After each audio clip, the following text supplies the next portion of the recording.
Wars have been going on in other countries, and America's been involved since the beginning. In this video, we're going to talk about the differences that Trump and Biden have on foreign policy.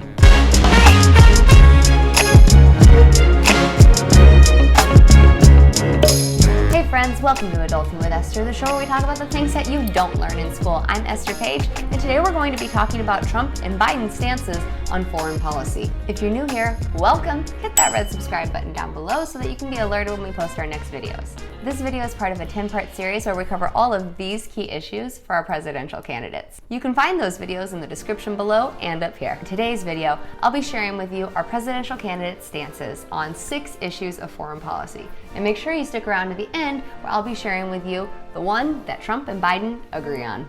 A little disclaimer. A lot of this stuff involves knowing the history of our country and understanding how the US has interacted with our global wars and how they've interacted with our allies and our enemies. I'm going to do my very best to summarize this really complex history in terms and a way that'll make it easier for you to understand so that you can make informed decisions when and if you decide to go out and vote this November, which I hope you do decide to vote. I mean, come on, it's your right. Should the tariffs that are imposed on China by President Trump be maintained? So in July 2018, President Trump imposed a bunch of tariffs on China. Tariffs are taxes on goods that are imported into a country or exported out of a country. The tariffs that he put in place were mostly technology products or industrial components. Beijing, China's capital, obviously didn't like this very much. They reacted by putting tariffs on US farm goods, our agriculture, our food that we grow, which then caused, you guessed it, President Trump threatened to enact even more tariffs. Should that final threat be enacted, those tariffs would be imposed on China throughout the year 2020 on all of their goods coming from China into the United States. As of July and August 2018, the first round of tariffs on Chinese products and coming into the US, which in case you're wondering, it included things like industrial semiconductors, more industrial components and machinery. Those tariffs were expanded and increased 3 times: September 2018, May 2019, and September 2019. US administration proposed another increase in October of 2019, but that was canceled. So, come this 2020 election, should those tariffs that President Trump put in place be maintained? Well, Biden says no, and Trump says yes. Here's why. Donald Trump is pro because he says China has already started buying and they need to continue buying in order to ultimately get us to make a deal. They have paid a tremendous portion in tariffs or taxes, and so have we. But Trump believes because of these tariffs that the US has put in place, we have been able to maintain a stance of economic power. In fact, he labels it as a newfound economic power. And because of that, that's why he wants to maintain them should he be reelected in this election. Biden, on the other hand, is empathizing with the American farmers who have been heavily taxed by these tariffs and are not faring well. He understands Donald Trump, but he believes that he's trying to play tough, and unfortunately, it's affecting those citizens within our American country. In Biden's negative stance, he believes that these tariffs that have been placed on the American farmers are too hard. And while Donald Trump is playing tough, it's easy to play tough when you're not the one being affected. Joe Biden believes that Donald Trump's tariffs that have been put in place are strongly affecting the American automobile industry due to all of the technology and manufacturing equipment that's heavily being taxed, as well as the American farmers. The real question is, will the farmers in the American automobile industry be able to survive if these tariffs are maintained? Should the US re-enter a nuclear deal with Iran? In July 2015, President Obama signed a deal with Iran called the Iran Nuclear Deal, also known as the Iran Deal, and officially known as the Joint Comprehensive Plan of Action. In joining this deal were also the countries China, Russia, Iran, France, UK, the European Union, and then us, obviously. The deal was put in place to ease sanctions on Iran. Sanctions are rules that were placed on Iran. Think of when you're a little kid and you make bad choices. When you make bad choices, you get put in a timeout and you lose privileges. Iran lost a lot of privileges. As part of these sanctions or timeout, the US imposed an arms ban, which obviously means, no guns, and an economic embargo, which limits the trade and imports going in and out of the country. And it included it for countries, not just the United States, but all countries doing business with Iran. There was also almost a total ban on aircraft selling and the repair parts for Iranian aviation. Still with me? So this Iranian nuclear deal was going to ease those sanctions and, give them a chance to come out of timeout, given that they were able to prove themselves to be worthy. That condition is that they would limit their nuclear program. Nukes. So let's go back to the timeline. Obama put that in place in 2015, and Trump now withdrew it in 2018. And the question is, should they re-enter a new deal with Iran? Well, let's see.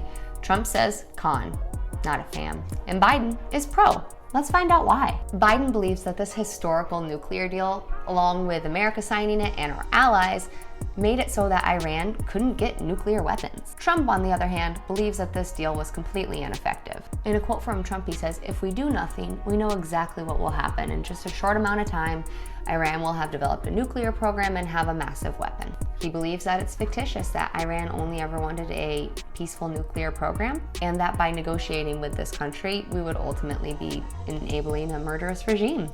As such, he believes that not re-entering a nuclear deal with Iran would prevent them from gaining access to America's most dangerous weapons. What are your thoughts on that? This next one gets a little history heavy, so bear with me. And if you're getting value out of this video so far, don't forget to smash that like button. Should the US ease or cancel the embargo on Cuba? We've heard the word embargo before, just a minute ago when we talked about Iran. And if you remember, it's like a timeout. And only significantly more official has to do with the country's commercial activity, imports and exports of goods. Well, the US has actually had an embargo on Cuba since 1960. And here's why. Remember, you can check all my sources and follow along on your own to learn more down in the description. It started way back in the Cold War in 1959 with that guy, Fidel Castro, that I'm sure you've heard of before. His regime colluded with the Soviet Union and ultimately increased a bunch of tariffs on US imports. This prompted our President John F. Kennedy to put a strict embargo on Cuba, including really stringent travel restrictions to and from the US and Cuba. There were diplomatic ties with Cuba between the US, but those were severed and ended in 1961. This was in an attempt to overthrow that guy, Fidel Castro. And they actually began some covert operations, like secret spy stuff. Cool, right? And that's what led to the Cuban Missile Crisis. So the US cut all diplomatic ties with Cuba in 1961, leading to the Cuban Missile Crisis, which happened after a thing we know as the Bay of Pigs, which is where a CIA attempt to take over Fidel Castro didn't go well, and then Cuba let the Soviet Union hide secret missiles all over the island of Cuba to ultimately get back at the US. Well, all those missiles were uncovered, and that actually led to a 13-day showdown between President Kennedy and the Soviet leader, which almost turned into a nuclear war. President Kennedy told the Soviets they had to take the missiles away, and after some negotiation about, moving some other people in Turkey and a few other things, they were able to get the missiles moved, and that was a big turning point in the Cold War. And as the years went on, ties between Cuba and the United States got worse and worse. In 1982, Ronald Reagan labeled Cuba as a state sponsor of terrorism. Then George H.W. Bush, the first one, and President Clinton both signed in laws that ultimately said, "We're not going to do business with you, Cuba, until you get your act together." What they wanted was Cuba to uphold fundamental freedoms for their citizens because they were mistreating them, and to get rid of the Castro family. Fast forward through a few more policies and presidents to 2008 with President Obama. In his 2008 presidential campaign, he said that isolating Cuba actually hadn't benefited America in the ways that we had planned for. And if we actually wanted to get anywhere with them, it was time to try a more diplomatic approach and try and get along with the Castro regime. And as you might know, after Obama took office, he actually eased restrictions on Cuba, allowing some travel, money to be exchanged between the two countries, and even permitting US citizens to go to Cuba for religious and educational purposes. So now Cuba's not being run by Fidel anymore. It's being ran by Raul, Fidel's brother. And Cuba doesn't look so hot. They've got an aging population, heavy foreign debt, and overall economic hardship. And in 2009, Raul Castro began to liberate Cuba. He eased restrictions on small businesses, leading to self-employed workers tripling between the years of 2009 and 2013. He opened up the real estate markets. He let Cubans travel between other countries more freely. And in 2014, both Raul Castro and Obama kind of surprised the world by saying they were going to reignite diplomatic ties between America and Cuba. Which, keep in mind, this has been going on since like 1960. That's 50 years. The freeze between the two countries began to thaw throughout the Obama administration. Restrictions were loosened on things like financial services, trade, telecommunication, travel. Then the Obama administration actually removed Cuba from the list of terrorism sponsors, people that support terrorism. The two governments reopened their embassies, US in Cuba and Cuba in the US, and it seemed the public supported this reinstatement of diplomacy between the two countries. And then, for the first time since 1928, in 2016, Obama actually went, as the President of the United States, to Cuba. And while he was there, Obama was a keynote speaker, probably the keynote speaker, and he gave a message to both countries encouraging them to continue to work on diplomatic relations and to continue economic and political liberation for the country of Cuba. Obama wanted to lift the US trade embargo. Remember, that's the timeout. No more trade for you. He wanted to lift that. And then later in 2016, the US actually began flying back and forth between Cuba for the first time in more than 50 years. Fortunately or unfortunately, you decide, when Trump took over office, he was very critical of the liberal mindset that Obama had pursued Cuba with, and assuming that they could have diplomatic relations. And once Trump got in office, he followed through on a lot of his promises he made that he ran on in his 2016 campaign. What is he most critical of? The communist-dominated politics and Cuba's poor human rights record. In 2017, Trump banned educational and cultural exchanges for individuals. And months after, the US said it would pull back most of its US embassy staff after many of the US embassy workers suffered many unexplained injuries, such as hearing loss and cognitive impairment, like, the ability to think. The Cuban government said it had nothing to do with that and begged the US not to pull back all this progress they'd made over the last few years. And according to my research, US investigators were not able to determine whether or not Cuba was involved in the heinous acts against the US members of the embassy. Washington turned up the heat by actually suing the companies and entities that were trafficking in goods from Cuba. As of 2019, cruise ships no longer will visit Cuba and direct routes are ceased. Although if you do want to go to Cuba, you can go through Mexico. So as of 2018, the United Nations actually calculated that the embargo placed by the United States on the country of Cuba has actually cost them more than $130 billion. And in the year 2018, the Castro regime finally ended. His handpicked successor, Miguel Diaz-Canel,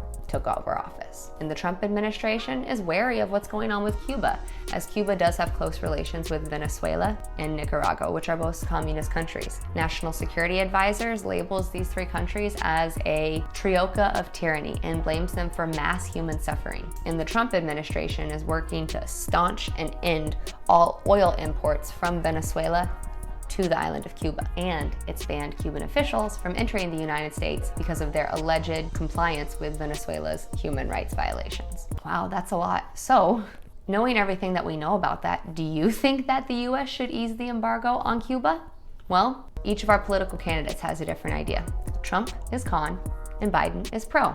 Let's hear out their thoughts. Trump basically says unless the military stops colluding with Venezuela, he wants to place a full embargo back on Cuba. And so that's why he thinks there should not be any sort of agreement, because they are still working with Venezuela. Biden, on the other hand, was the VP when Obama was in office and obviously was supporting easing the embargo with Cuba. And as such, he does believe that diplomacy and peace is the way to move forward throughout this situation. This is a really sticky situation that has gone on between the United States and Cuba for now 60 years. And I agree, people do make bad choices.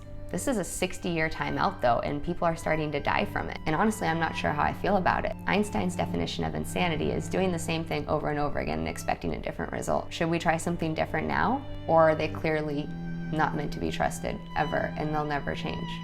What do you think? Let me know down in the comments. And hey, if you're getting value out of this video so far, don't forget to smash that like button. Alrighty, does the US need to increase the military budget for the United States to improve our national security? In case you didn't know, and I didn't either, I don't know why I said that. National defense accounts for about 1/6 of our nation's budget. And for Trump's fiscal year 2021 budget, he actually requested $740 billion for defense. This included other funding for the US Department of Defense and ultimately totaled about $4.79 trillion for fiscal year 2020. And some estimates place national security spending for the 2020 fiscal year at, God, this is a big number, $936 billion. And this does factor into the Department of Homeland Security, Veteran Affairs, and other US related agencies. Since 2016, defense spending has increased consistently. So what are their stances? Well, Trump is pro and thinks the spending should increase, and Biden is con and thinks it should not. Let's find out why. Trump believes that our military has sustained crippling cuts over the past few years, especially in the previous administration. He's very proud to have put the most money in a budget ever toward our military. These efforts are to ensure that our military remains unchallenged and uncrippled as a military power within the world. Biden believes that the US military still is and always will be the strongest military around. And while he does believe that the military is important, it seems that he's willing to explore other avenues to solve tomorrow's problems. Here's a quote about what he said. "We have to invest in our other elements of national power. Our military is one tool in our toolbox. We have become over-dependent on the military to advance our security interest overseas." All right, we made it to the end. That means it's time for us to talk about that one that they do see eye to eye on.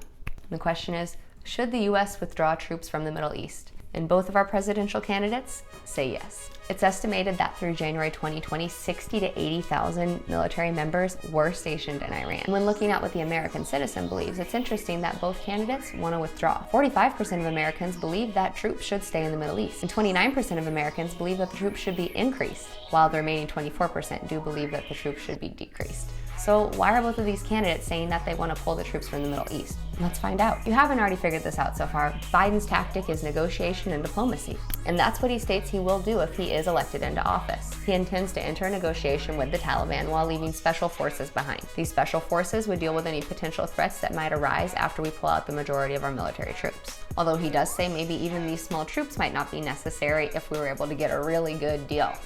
Whatever that means. Donald Trump brings it back to numbers. According to his data, and I don't know where his numbers are coming from, the US has spent $8 trillion on war in the Middle East. Millions of soldiers have died, and I quote, "Going into the Middle East is the worst decision ever made in the history of our country." By pulling our soldiers home, he says our focus is now on the big picture, and that US is now stronger than ever before. Whew!